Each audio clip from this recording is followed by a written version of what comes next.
I think I've obviously been through a lot, not just physically but mentally as well, and that's where the things that the NRL don't really see and behind the scenes stuff. I think we need to come up with some kind of some kind of thing where if you get injured, you get looked after somehow financially, because what people don't realise is that when you play rugby league, you put in everything to become the best athlete you can. It's full Sometimes, time. yeah, it's a full time job, and look, you can do courses here and courses there, but if you come out injured, like you're still not there. You've still got another 6 7 years until you finish, university Yep. or if you're doing it part time. Where they don't realise is it's sort of you're stuck in the middle, and it is mentally draining because people, if you're on this big contract and you don't have the money to look after your house, your cars, Yep. you live in this fancy lifestyle, and that's just the way it is when you become a rugby league player. Yep.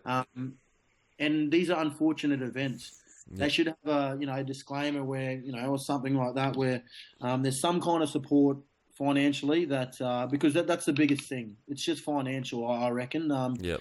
Everything will take care of itself if you've got all your finances taken care of when you're injured. There's nothing you have to worry about. I know that's one thing that I was scared about when I hurt myself and Yep. I knew I was going to play again. Was well, I've got two properties. I've got a car to pay off, like that kind Yep. of stuff. But I'm a lucky one. What happens to the people who are down the food chain a little bit, who don't play for their country and who don't play for Queensland?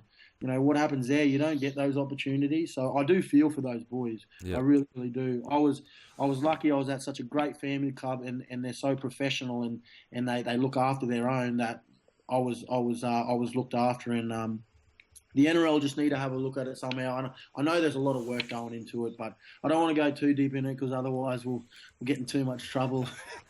The lawyers.